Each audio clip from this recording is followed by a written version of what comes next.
All right. Now it's time for a little college basketball. And we got our guy, Justin Perri from Shot Quality Bets. He's been killing it. I've been following him. Justin, how the heck you been doing? Hey, Kiev. It's been good, man. I'm doing well. Like you said, had a nice little hot run. It's been a fun time. I always like when you get those crazy nice days. And look, college basketball's been awesome this season. I think that we're getting so many good looks at value across the board. Every year it's the same thing. There's just often too much to handicap. There's models that maybe don't account for some of the things that, we look for when we watch the game in terms of like the shots being taken rather than maybe the scores.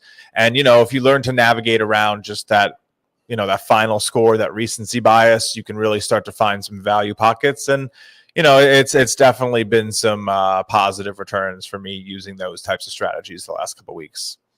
Oh, no doubt whatsoever, man. It's you got to get where the getting's good, and that's why we have a lot of tools. And it's like Shot Quality Bets. Shot Quality Bets has helped me a lot, and it's a fantastic tool to take a different look because it's like really the only thing different than a lot of the efficiency sites out there. So I love it. But, it doesn't take away the creative part of handicapping, which is something we always like to factor in. And we like to sniff out some things too. Before we get into a few segments, I want to ask you about this. And I talk about this every year because I think it's fascinating, Justin, the SEC Big 12 challenge.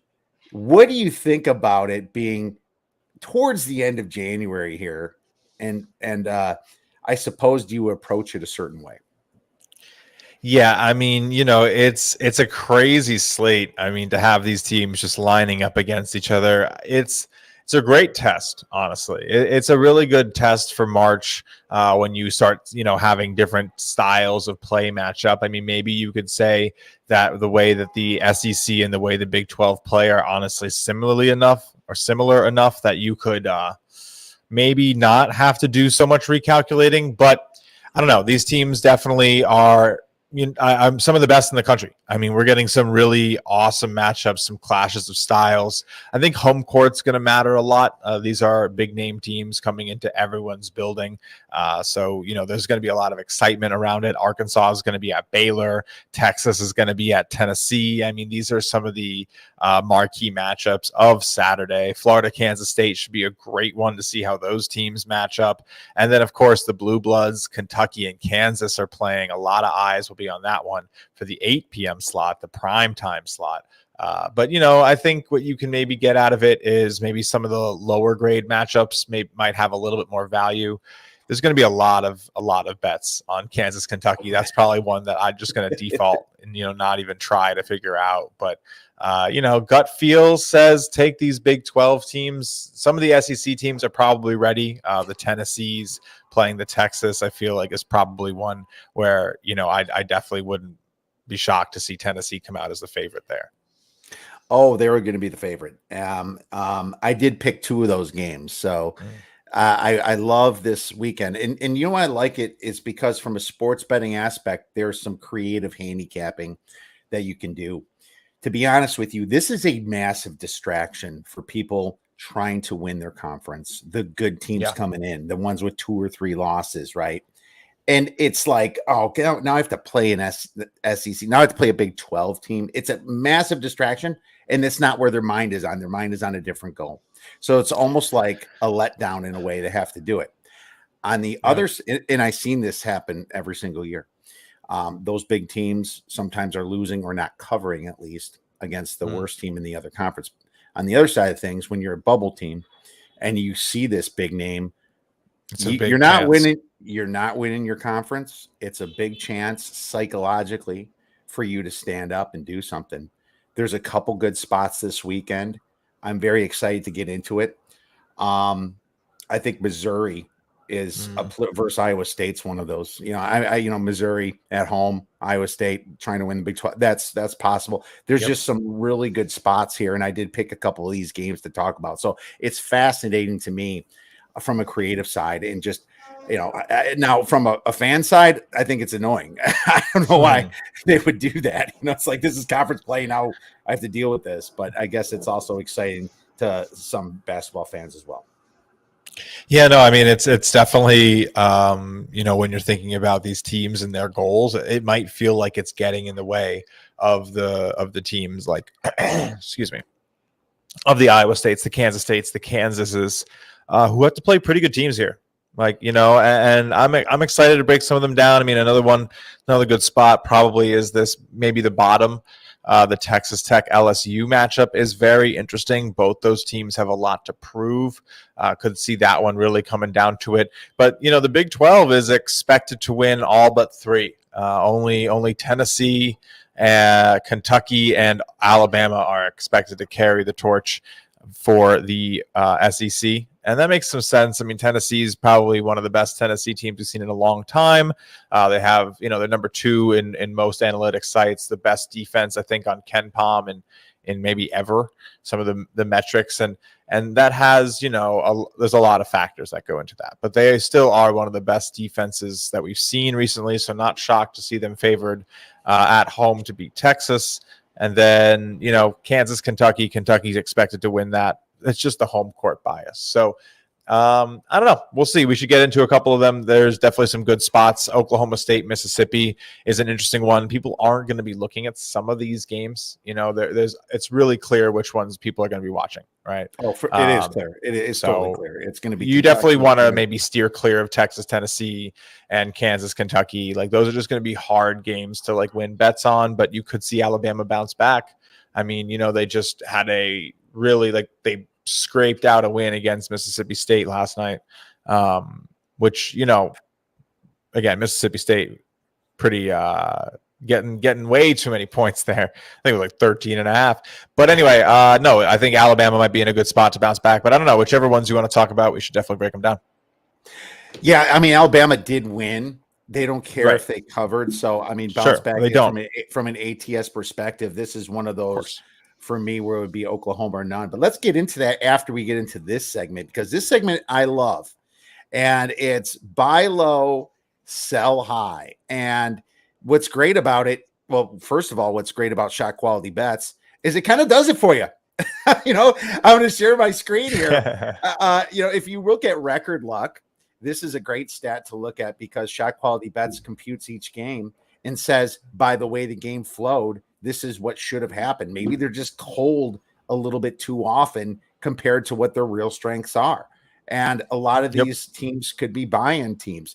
Well, these are the fade teams, actual win percentage minus their win percentage. I think it's, from a shot quality standpoint, what did they actually do?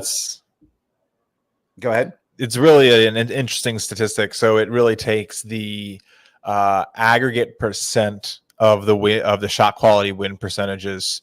It pulls everything together. So when you go to a specific team page, it shows you all the shot quality win percentages alongside each result, right? And so essentially what happens here is that those win percentages end up becoming the overall team expected record over time, right? So we don't necessarily add them up, but I guess we look at it in a true statistical way of what their record should be over time. So it doesn't necessarily always line up with how many yellow lines there are. It has a lot more to do with the percentages. So when they win a 10% game, it does more damage to their record luck than winning a 44% game, right? Because they really should not have. I don't know which we're looking at here, but that Clemson. Game here with.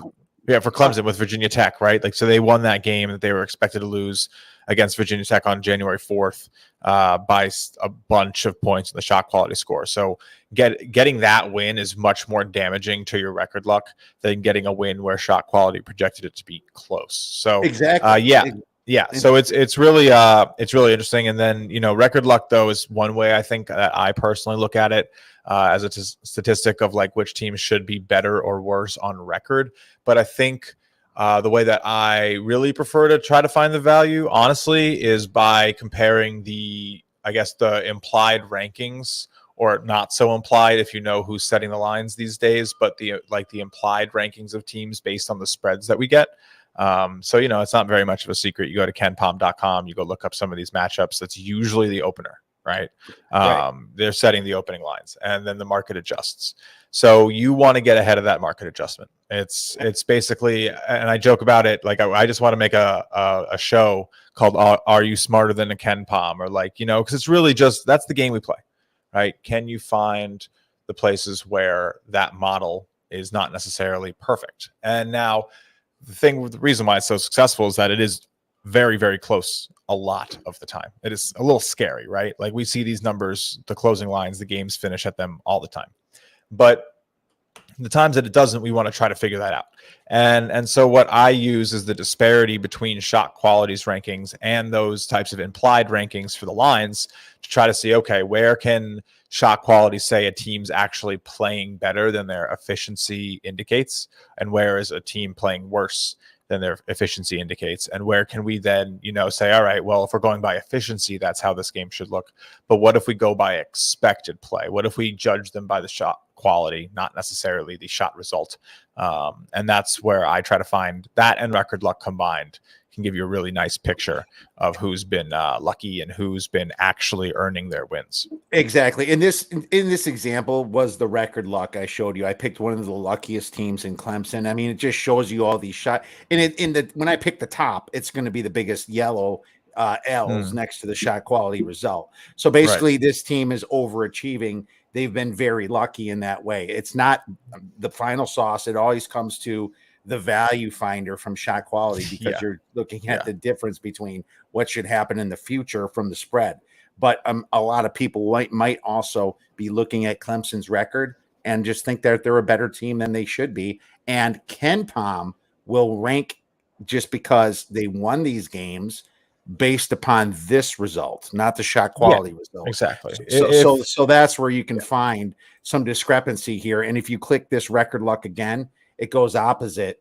It shows some teams that should have performed better compared to what they did, and maybe they will in the future. Just part of the equation. Yeah, and what's really interesting is, you know, like it's tough, right? Like, how do you judge a team? This is where the creativity comes in. How do you judge a team that goes on an insane hot shooting night? Like, do you give them the credit that, like, okay, you are this good? Or do you say, all right, well, you know, in a game down the line, you may end up having a cold night. And when we look at the season as a whole, you'll do as you're expected. You know, I'm the latter. So like when a team start doing well, that doesn't necessarily always mean that they're going to always do well. There's ebbs and flows, there's matchups, and we try to like mix that all together, right, to handicap the game. There's no perfect way to do it. I think that, you know, trying to understand the relative differences between the expected and the actual, and how the market biases get formed, is actually the best way to then like position yourself based on maybe like some type of matchup, especially like matchup chemistry through advanced stats, or maybe just like understanding how teams play. You know, you can really find places where, all right, this is worth a risk. This team should be playing better. They also match up well here. They play the style that this team can't defend. And you know, you can start to get a really complete picture, rather than, okay, this team has covered 3 of their last 5 against this team, or they've scored 80 points in 4 of their last games. It's just like you need so much more information. And you know, shot quality ends up being like a very unique part of the picture. It isn't always the whole picture. It isn't always perfect, but you know, I don't think you find that color to the painting anywhere else right now. Right.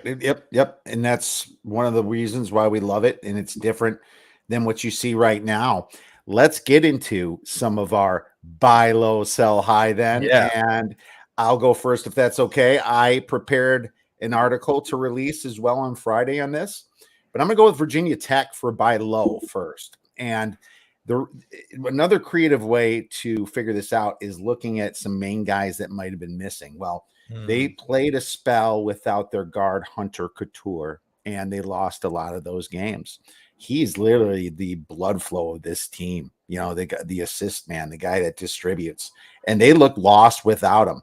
But now that he's back, I like them. They rank 13th on shot quality and offensive turnovers. They're great at taking care of the ball. You know, in some of those fast ACC teams, you want somebody that can take care of the ball and keep those possessions. Yeah. Looking at their Ken Palm, only 46 on Ken Palm. The way Virginia Tech recruits, the way they've been playing, some of their senior leadership right there, I think they're better than that. So I'm going to buy low on Virginia Tech as my first, Justin. I like it. I like it. They definitely have looked better in the Duke game, the Clemson game recently, and those are two of the top teams in the ACC. Could see them make a bit of a push with their upcoming schedule: Cuse, Miami, Virginia, BC, Notre Dame, Georgia Tech, Pittsburgh. I mean, they're not exactly running the gauntlet. They've kind of gotten through some of it, played UNC, played Virginia already, played Clemson, got a big win over Duke. Really, really great offensive efficiency in that Duke game. So if they can kind of keep that rolling, it's going to be really interesting to see how they do. So we're going to talk a little bit about that Big 12 SEC. So I decided to look at the Big 10 for my teams today. I hope that's cool. The second best conference. I mean, how can you not? I mean, they play good basketball. But for today, let's go with an underrated team to start. Northwestern. And I think Northwestern has done well, but I think it might come as a surprise to some people just how high up Northwestern is in the shot quality ratings. They are currently sitting at 11th in adjusted shot quality. So they are the 25th most efficient offense, or shot quality efficient offense, and the 11th or 25th in, sorry, wait, what am I even looking at right now? Yeah, 25th in offense, 11th in defense. So the defense has really been doing a lot of the heavy lifting. Their record luck isn't really crazy one way or another. Expected record and actual record are 14-5. But very interestingly, in conference, they are only expected to have one loss, and that's against Wisconsin, and they won that game. So their losses against Michigan and Rutgers and Ohio State were all shot quality wins. The Rutgers game by literally 0.2. So make of it as you will. But this team definitely has been doing it. They are one of the most, they run the pick and roll at one of the highest frequencies. And then, they have really great shooters, efficient attacking the rim. They don't commit a lot of offensive turnovers, and they actually force a lot of defensive turnovers. So they're very often running the floor in transition, getting efficient buckets. They win that the extra possession battle. So they get those turnovers, those rebounds. One of the best defensive rebounding teams in the nation as well. And, it leads to teams sort of needing to catch up. And so they face a lot of threes, but so they end up in these variance battles where it's okay, if a team can hit their threes, they can usually stick with Northwestern, but they just play such an efficient game. Top shot selection on offense, top shot selection against on defense. They don't even have that crazy of shot makers. They're just so good at getting solid looks that they blow away the shot quality metrics. Excuse me. That's my first underrated team here for sure is Northwestern. No, I love it. Number 43 on Ken Palm, 47 on Haslametrics, very high up in yours. That's just completely true. 11. And it's crazy. I was surprised that they came off that slight COVID pause. It was a slight one. They had to reschedule the Iowa game, but that's usually a buy against spot. Well, they covered the 2.5-point spread. So they did beat Wisconsin, and Wisconsin was down 6 and they hit a garbage 3. So just keep that in mind. That was something that happens. Let's move to, I'm gonna give you two more for the sake of time. Sure. And then you do too. Iona is one of mine. Iona was also a team that's been injured during the season. Guard Walter Clayton missed 3 games and they played poor. And I always like to look at teams that lost their point guard. They're going to have a big game against Siena this weekend. But when it comes to the actual talent, I think there's a big discrepancy with Rick Pitino's teams over in the Metro Atlantic Athletic Conference. And I like Iona probably to cover this weekend. And I think they're a buy low team. Next is Washington. Washington was, and this is going to go for a little play I'm going to give you later. They go on stretches, and they went on some stretches without Corin Johnson and Noah Williams, a couple of guys that are key players. I think when they're healthy, they could look like they did against St. Mary's. They're one of the few teams that beat St. Mary's this year. And, they're a very tall team. I love how they played against Arizona. They only lost by 3 points, I believe, in that game. They beat Colorado easily. I like Washington at 12-9, better than what they're ranked on KenPom at 105. Why don't you give me a couple more? Yeah, no, I actually really like that one. And I'll stay in the Big Ten.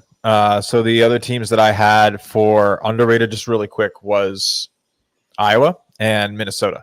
So I was on Minnesota last night. They cashed, and I'm on Iowa tonight. So that'll be really interesting. This is, of course, for Thursday night. But then some of the overrated teams, Indiana, right, who sometimes doesn't look great on the road, has been I guess one of the luckier teams in shot quality in terms of ATS performance. So they seem to get just lucky enough to cover some of these spreads. It's kind of funny.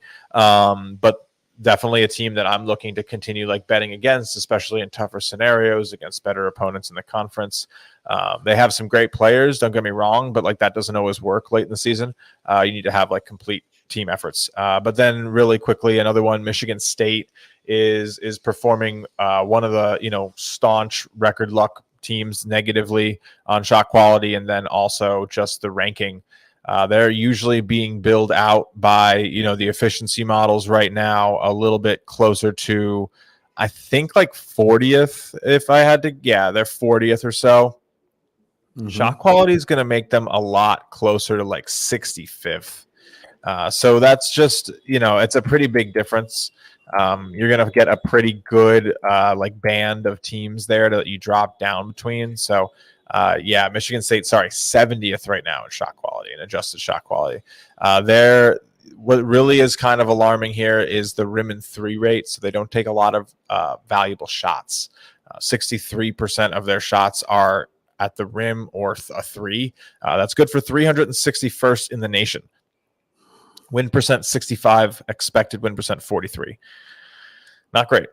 So Michigan State I think is in a good spot for a fade in my opinion. And then keep betting on Northwestern. Look for Iowa's offense to get into the shape we expect. Minnesota, even missing players, able to cover. Some honorable mentions were Penn State and OSU for overrated, and then Wisconsin and Nebraska are also a little underrated. So that's the Big Ten in the eyes of shot quality. No, perfect job. Great breakdowns. I'll give you my 3 under sell high teams, and Auburn is just glaring to me. And I'm kicking myself for not waiting to the weekend and not betting against them on A&M, but I still think they're massively 16-4. They haven't played a game versus Alabama. They haven't played a game versus Tennessee, and they haven't played a game against Kentucky. There's definitely a lot of room for regression. This is not Pearl's best team for sure, and they are definitely not as good as what that record shows. Arizona State, 15-5. This team can't shoot their three for the lives of them. 280th from arc on shot quality. They are a bad post-up team as well. I do not like ASU at 15-5. I think they're a little overrated. I also think they got some teams in some opportune spots when they did beat some teams. Michigan was very young at the time. One of their big wins was very injured. So I'm going to be in fade mode for Arizona State. And then finally, Texas. Now, Texas at 17-3, you have to remember that they still have an interim coach, and I expect a cold spell coming on for this team. I'm not saying they're a bad team. They're number 9 on KenPom. I just can't buy a team that lost their coach in such a weird way. They got the pump up from their new coach for a little bit, but they have a bad rim and three rate on shot quality at 225th. And now they're going to get into the Kansases, the Baylors, then the Iowa States in their schedule. You saw what happened when they played TCU and Kansas State. You saw them against TCU and Kansas State, not impressive. So they're a little bit overrated. Yeah, I agree. I mean, again, you look at it's such a simple comparison, but it's so important, right? I mean, you just take a peek at how Auburn is definitely one that the shot quality numbers really agree with you on. They just haven't been doing it. I don't know why. They have all of the pieces, but they're coming in at they're looking like a 70th team right now, which is crazy to think about because you're going to get. I mean, let me just confirm where they are before I start. Yeah, they're coming in at 59th. So 60th in shot quality, basically, and 24th on Ken Palm is a pretty large disparity, right? So you're getting like a bad price. You should it's very hard for me hearing those numbers to go and ever bet on Auburn. It doesn't matter if they should win, if they're at home, if they should cover. It's just the line should probably be a point, 2 points shorter in most of those Auburn's cases. And so, yeah, I'm definitely on the Auburn fade train. I think with this upcoming game against West Virginia, this is probably a pretty good spot for it on Saturday. They're expected to lose by 4. But again, West Virginia rated 21st. Shot quality is going to be a lot closer to agreeing with that with 26th. So we like the value that you're being sold on West Virginia, and we think that you're being sold on a much better Auburn team that you're likely getting based on the shot quality. So if you're interested in the shot quality process, this is a good way to test that, right? Like, let's see, does West Virginia come out and body and make it look like the disparity is actually bigger than the line we're going to get? That's a way to know that, okay, it's supposed to be 4. Shot quality would then probably expect this to be, because 4 is basically saying, especially in a Big Ten venue like this, you would almost expect that to be like these teams are even on a neutral court, right? That's kind of what Ken Palm thinks. 21st and 24th. He's basically going to say West Virginia and Auburn are even on neutral court and slap a Big Ten team, West Virginia Mountaineers, 4 points home court advantage. And that's kind of what you're looking at, 3.5 maybe. I don't agree. I think West Virginia might be 3 points better on a neutral court. So that means I would say this line's probably a little closer to 5 or 6. That's one of the ones I making a point of. Auburn is thinking about the SEC. West Virginia is thinking about, making up for some of those losses that they've already had this year and trying to get into a better seed in the big dance, So very great points there. Love it, man. Well, any other things you want to fade before we get into, or teams you want to fade before we get into the games? Ooh, any teams I want to fade? There's a lot. I guess one of the craziest ones right now for me, I think I'm just want to double check my numbers really fast. I think it's, let me just make sure here. I think it's Hofstra. So Hofstra is sitting in the CAA, right? They are sitting atop the CAA. 100. Well, Charleston's there, of course, but right behind them in terms of efficiency is 13-8 Hofstra, 6-2 in the conference. The Colonial's a fascinating conference. I really do like this Charleston team, but shot quality rates this team at 236th. It's a pretty big disparity. Has a lot of their wins as actually smaller, right? So this beatdown of Delaware 86-62 was actually expected to be 80-77. Beatdown of Wilmington 70-46 was expected 66-54. So everything seems to be contracting in terms of that gap between them and the teams based on shots taken. 20-point win over Monmouth was expected to be a 4-point win. And so, they were expected to lose versus William & Mary, lose versus Hampton. I don't think that you should be having you could say what you want about shot quality, but if these types of metrics are indicating that Hampton might be able to beat you at all, it's probably worth a second thought. So this is a major fade spot for me. I would not be shocked to see them start getting a little cold. We do see them shooting a bit better from 3 than expected. And, it might just get a little cool. They also have not faced some of the best teams in the conference by any means. So we'll see. We'll see. The shot making against is middle of the conference, and they've been kind of hitting everything. So I could see Hofstra cooling off. That's one I'm watching. I feel like, if you like to sort of just okay, here's a team that's overperforming, let me close my eyes and fade them the rest of the season. Hofstra has a long way to fall, and so I would feel pretty secure going against Hofstra for the time being. Well, they have away game tonight against Elon. Yeah, I'm on Elon. I took 10.5. So if you're sitting here listening live, I have the 10.5 tonight against them. I think that All is right. far too big. Well, they have Charleston coming up too, and that's this weekend. So yeah, they might get humbled, and this is a good look ahead, right? Like this could be a spot where Hofstra's really just preparing. They probably just want this win. Elon's at home, where they have actually had some closer results. The North Dakota game was close at home. They were expected to beat Radford at home, even though it didn't look pretty. UNC Greensboro, they kept close. So I like the plus 10.5 tonight if you can get it still. Elon, again, we have them rated 292 and we have Hofstra 236. So that means that at Elon, this should be like 3 or 4 points, maybe. And I'm just doing rough math here. So yeah, I really like the Elon play. I think we might end up seeing this really be a little tighter than people expect because Elon's hungry and this is still Hofstra. They're not like Hofstra, a top 100 program right now. I don't know how that sounds to your ears, but definitely makes me question things. And that's the prices you're getting, right? So if you don't believe Hofstra's a top 110 team, you should be going against them because you are being sold them as that efficient a team. And I tend to think they're closer to that 170, 180 range, and they should regress back to what, the offense they're producing instead of the shots they're hitting. All right. Well, there you go. Free play for the night. We'll check out Elon at plus 10 most of the books. Plus 10 most of the books. Here you go. It's not terrible. I still like 10. I still like 10. Look, I've gotten to this point in the season, and I don't know if you agree or not, but sometimes it's the scariest picks that like actually are the ones you gotta just be like, all right, like I know this feels wrong, but that means everyone else is scared to put money on Elon, and that you shouldn't be. Like these lines are pretty good, and if you feel that way, you're probably feeling the way a lot of people are feeling. I don't know. That's just something I'm always willing to go and take that like team that everyone thinks is terrible. I think you got it. Well, there you go. Great stuff. Let's move on to a couple games. Let's do a couple apiece. I'm gonna go right into the Big 12 SEC Challenge. Texas versus Tennessee.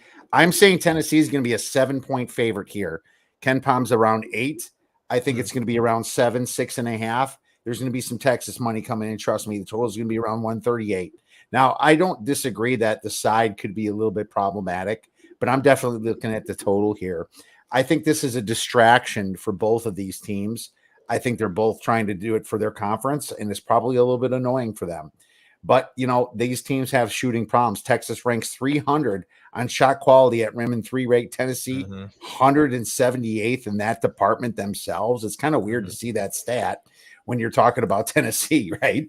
And Texas, that's just, that's low, So these teams definitely have some issues on the offensive end. They can rebound the ball a little bit, but that's just going to kind of screw each other up a little bit itself. I think this goes under.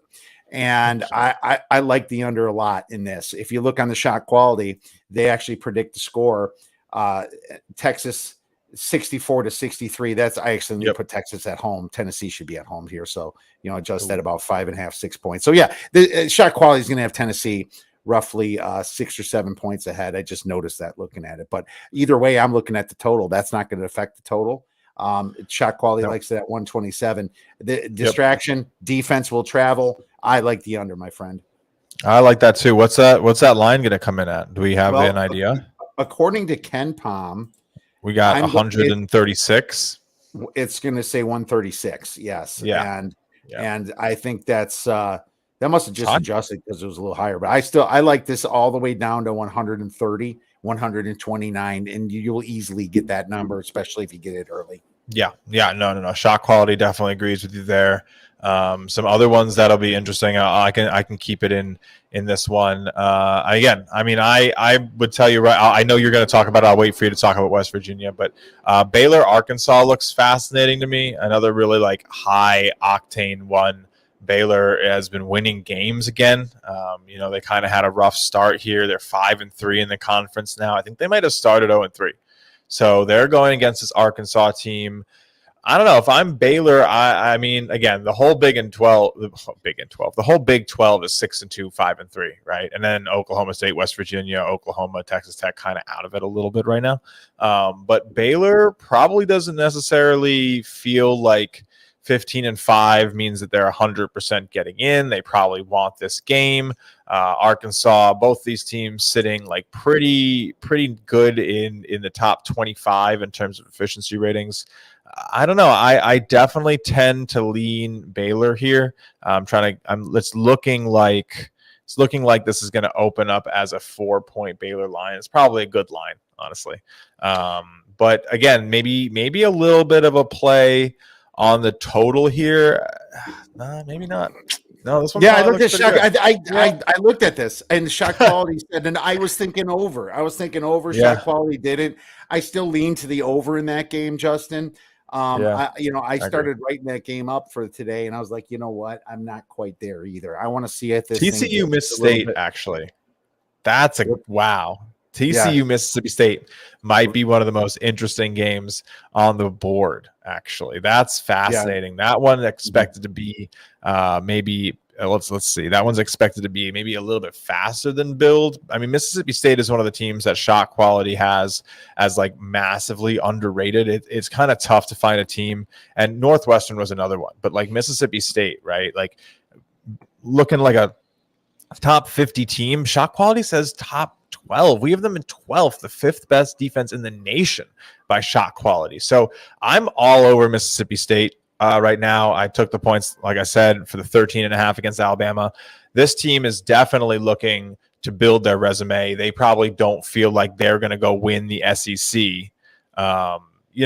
It's looking, because again, they've lost a lot of games, right? They've lost 5 in a row: Georgia, Auburn, Tennessee, Florida, Alabama. But they've all been not that bad. Like 3 points to Alabama, 2 points to Florida. Tennessee kind of got them by 11. 6 to Auburn on the road. 8 to Georgia. That's probably not a great loss. But this is a game against TCU where I think they're going to bring it, honestly. And they're at home here hosting TCU. It's supposed to be one of the best defenses. This is going to be a big defensive battle. Again, Mississippi State shooting 28% from 3, 354th in the nation. It just can't keep up. It can't. It just cannot. 50. They're 61%. They're due for regression. TCU was really one of the ones I almost picked. Yeah. I almost picked TCU for the regression. You got it. It's Mississippi State. They can't be. You are just buying low here, and we bought low on Alabama. We'll keep having buy low.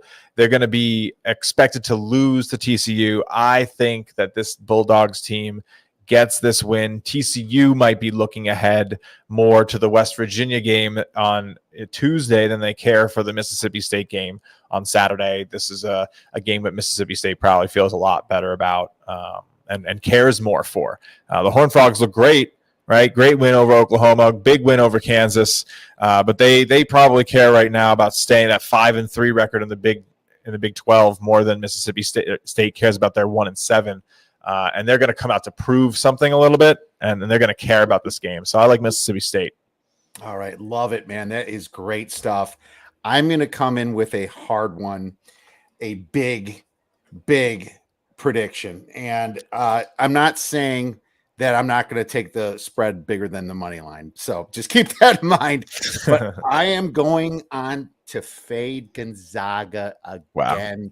Yep. They are not the Gonzaga team that I remember, and they are playing Portland. And, Portland, you have to remember that Portland also was a very injured team for a while. This is going to be all offense. There's not going to be a lot of defense. You're going to get Gonzaga plus 11, then plus 12, plus 13 for Portland. This thing's going to keep going up. Don't rush to bet this. People are going to be seeing the 30 to 40. I think Gonzaga scored 115 on them.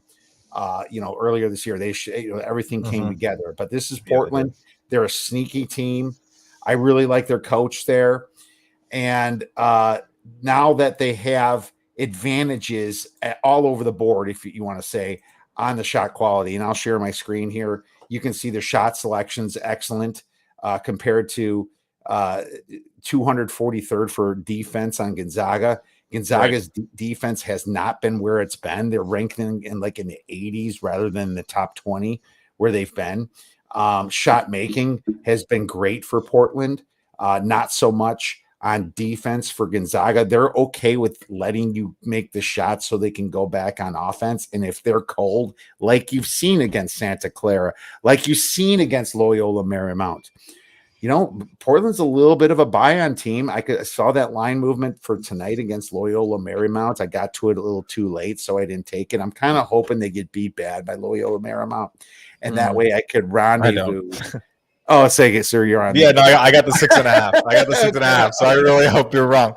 But look, I think, I'm with you. I'm with you. Like, Portland is another one of these teams that is looking worse than they actually are. And Gonzaga, I mean, look, they're still revered as a top 20 team. I don't know if it's just because, when they are on, they are so efficient that they can tip the scale and maybe even blind people to some of those bad games. But on average, in terms of, the distribution of results that you're likely going to get here from this team, they are not playing like a top 20 team. Are they playing like a top 30 team?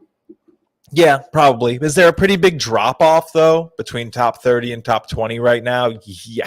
So, and then Portland, I mean, again, you're going to be sold Portland at the price of like a 150. And I think Portland has played like a top 100 this season. So I'm on Portland. I'm definitely with you. I like them tonight. I'm going to like them. Unless, again, the only way I'm not taking them against Gonzaga is if Gonzaga has a terrible, terrible result in the meantime and Portland absolutely destroys. And all of a sudden, all that, efficiency is calculated in and my edge is gone. So, yeah, I like Portland for sure. They didn't have their best player, Moses Wood, against St. Mary's, against Loyola Marymount, and against BYU. So, you have to factor that in. They look bad against some of the big teams. Now, of course, Gonzaga played their best game against them. I think they're coming back. They're going to get some home revenge here. This is just a great spot. And plus, they're 20th in 3-point percentage, 20th. And I think that's just absolutely fantastic, man. I like betting on pretty good coaches that are kind of low key. Shante Legans is definitely one of those guys. So there you go. Let's take Portland for the weekend. Time for one more real quick, Justin. What do you have for the weekend? Oh, man. I'll stay here with this Big 12 matchup here with the SEC. I just think it's so much fun to maybe add that little extra bit in there because you do get, I guess, that extra do they care type of handicap. And I think that does give you an interesting way to look at the game. I'll take a peek at this fascinating Florida versus Kansas State game. I mean, Kansas State, man, what a story. Everyone's really enjoying this team. And I think that obviously opens up a hole to go against them. But, it's tough, right? It's like betting on the most popular teams is never going to be easy. But Florida sitting here at 41 in the rankings. I would probably look for this game for both of these teams probably to actually play a little bit to the under. Just because I do think they're going to come out and maybe care about it a little bit. Florida 5-3, not exactly the best resume right now. Kansas State coming off a loss to Iowa State. They probably want to get right. They're at home. They have the home fans. Florida's like a big basketball school, right? So it's going to be rocking in Manhattan. I think 4.5, 5, if you can still get it, or I don't know what it's going to open at. It should open around there. Probably pretty fair, but I think Kansas State finds that magic at home and gets it done. I mean, they've shown time and time again that they will get it done at home. They've played some good opponents, and I just think that this one could be a battle to the last minute, have foul shots. I think if it's a lot nicer under 5, so I'd be looking for 4.5 if you can get it. But I lean Kansas State here. All right, well, there you go. Let's see where the number is. And the only thing I'm going to say about Kentucky, Kansas, if I had to pick the coach, I'm picking Self over Calipari. I know the team's rallied around all the media just destroying them over the past, but I'm picking Bill Self here. And I don't know if you're going to get any points this game. I'm not even 100% sure I'm going to bet it, but Kansas is in a massive spot, losing 3 in a row, while Kentucky won 4 in a row. So it's just a spot for them to kind of go out back and prove something. So just keep that in mind. Justin, where could our listeners and viewers get your great information?